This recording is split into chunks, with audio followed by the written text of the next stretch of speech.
Bonjour tout le monde. Alors aujourd'hui, on fait un jeu de tank. Donc, pour faire un jeu de tank, on va sélectionner 1080 en mode paysage. Donc, allons-y. Premièrement, on va se mettre un arrière-plan.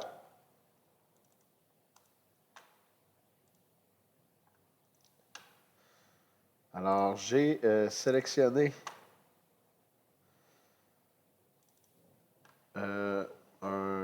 des images de CraftPix. Oui, craftpix.net. Donc, des images gratuites. Donc, on va y aller avec quelque chose comme ça.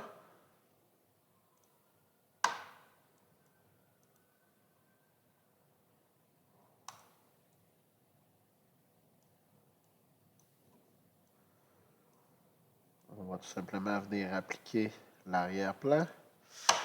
Peut-être que je vais venir jouer avec l'opacité un petit peu, le mettre un petit peu plus pâle parce que je le trouvais un petit peu foncé. Alors, je vais venir ajouter une couche au-dessus. Donc, le calque 0, ce sera, on va le verrouiller. Non, ça n'a pas vraiment rapport. Donc, oui, je vais verrouiller le calque 0 et je vais me placer sur le calque numéro 1 pour travailler. Donc, je ne pourrai pas, en cliquant, déplacer mon arrière-plan sans arrêt. Alors, je vais venir ajouter mon tank. Donc, pour ceci, je vais sélectionner un sprite. Et, donc, on va y aller avec celui-là. Je vais prendre le premier ici. Et, bien important de mettre le tank dans cette direction-là parce que le comportement voiture fonctionne quand on place une voiture là, dans ce sens-là. Donc, c'est important de venir lui faire une rotation. Ensuite de ça, ce que je vais avoir besoin, c'est que je vais avoir besoin de venir placer mon centre. Et là, je vais zoomer un petit peu. Au lieu de le placer au centre du tank, je vais le placer ici. Et vous allez comprendre pourquoi un petit peu plus tard. Donc, ça va. Je peux changer, OK, les proportions de mon tank ici. Et je vais venir dans le menu de gauche ici, comportement, venir ajouter le comportement voiture.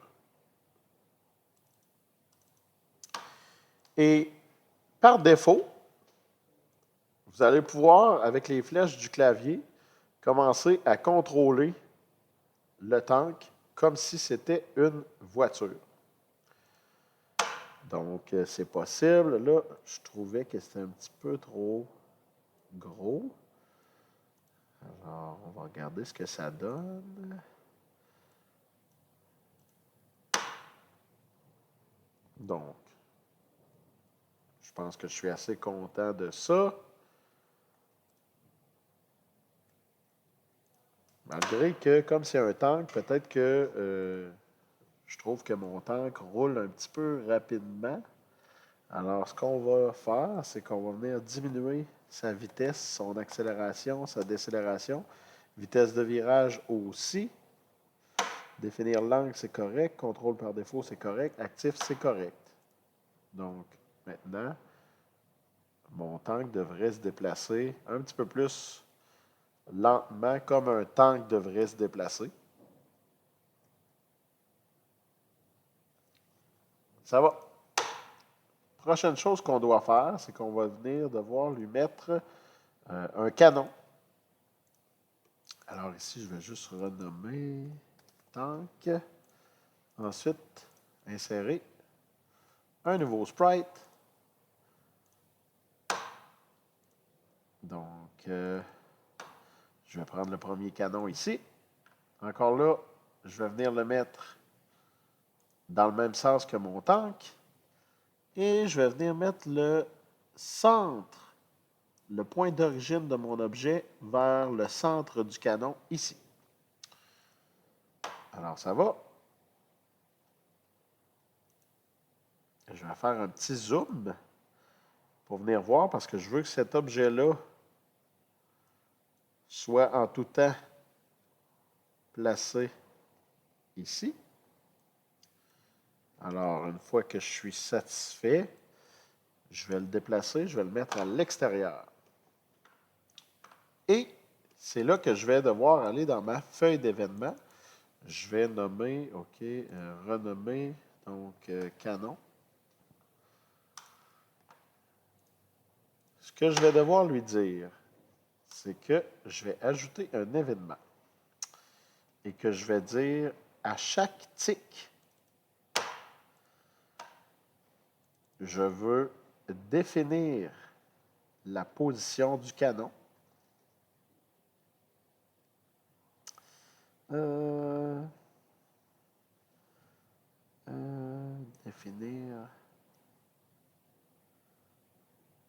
Définir la position, voilà. Donc, je vais devoir mettre mon X, donc je vais faire tank.x et tank.y. Et normalement, juste avec ce code, je devrais avoir mon canon qui suit mon tank en tout temps, sauf qu'il n'est pas encore possible de déplacer le canon. Alors, on va voir comment on peut faire ça. Pour faire ça, pour déplacer le canon, on va devoir insérer un nouvel objet et ce sera l'objet souris ici. On va devoir ajouter la souris. Et donc, on va dire aussi à chaque tic, donc ça veut dire que je peux continuer, je peux mettre une autre action et je vais dire définir l'angle vers une position. Donc, cette fois-ci, ce sera souris, le X de souris et le X de Y. Validé. Et voyons voir maintenant, je devrais être capable, OK, en tournant ma souris, de contrôler, OK, l'angle de mon canon. Donc, une fois que ça c'est fait, c'est super. La dernière chose qu'on va faire, qu'on va apprendre dans cette vidéo-là, ce serait à lancer des projectiles. Donc, ce qu'on va faire, c'est qu'on va retourner sur notre canon. On va venir dans le point ici d'origine, on va venir en ajouter un deuxième. Et ce point-là, on va venir le mettre au bout du canon.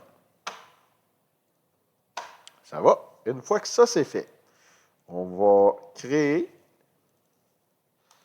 notre projectile. Encore une fois, dans mon matériel gratuit, j'ai ici, je crois, props. Est-ce que... Non, c'est pas là. FX. OK, sprites. Oui, ici. Alors, je pense que celle-là, elle peut fonctionner. On dirait une petite balle de fusil. Donc, je vais agrandir parce que je ne vois pas vraiment. Je vais la faire rotationner. Et comme ça, je suis satisfait. Donc, ma petite balle ressemble à ça. Je vais la renommer. Je vais écrire projectile. OK. Et donc, ma projectile, je vais lui donner le comportement de projectile. OK, peut-être que je n'aurais pas dû utiliser le même terme. Ça peut peut-être porter à confusion. Donc, je vais écrire balle. OK. Peu importe. Alors, une fois que ça c'est fait, bon, là, je peux jouer avec ma vitesse. Je peux venir y aller avec l'orientation auto, ça c'est correct. Donc, on va la laisser activée parce que au départ, je la mets à l'extérieur de la scène. Donc, c'est important de la mettre à l'extérieur de la scène parce que si vous la mettez à l'intérieur de la scène, quand vous allez commencer à jouer, bien, vous allez avoir votre balle de fusil qui va se promener donc, dans l'écran. Donc, c'est pour ça que... Puis là, peut-être qu'on pourrait la mettre un petit peu plus grosse. OK, c'est pour ça qu'on va la déplacer ici. Ensuite, là, je veux dire, à chaque fois que je vais cliquer sur ma souris, je veux qu'il y ait une balle qui sorte du canon. Donc, je vais y aller lors d'un clic gauche. Donc, lors d'un clic gauche, je vais sélectionner mon canon et je vais faire apparaître un autre objet. Et l'objet que je vais choisir, ce sera la balle. Je veux qu'elle apparaisse sur le calque 1, au point d'image 1. Et je vais venir faire valider. On va aller voir ce que ça donne. Donc, on voit que dès que je clique sur ma souris, donc je peux lancer des balles. Donc là, peut-être que je pourrais, je trouve que ma balle ne va pas assez vite, je pourrais venir augmenter la vitesse ici. Finalement, je la trouve peut-être un petit peu grosse, ça fait bizarre. Donc, je peux peut-être venir la rapetisser.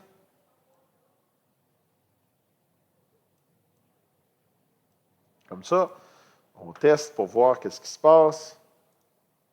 Parfait. Là, peut-être que c'est trop rapide, mais je pense que vous pouvez comprendre. Je pense que je vais mettre un entre-deux. Là. On avait 400, c'était trop lent. 800, c'est peut-être trop rapide. Donc, peut-être que 600, c'est la bonne formule. Ouais. Je pense que 600, ça peut être intéressant. Mais ça, c'est selon le jeu qu'on veut créer.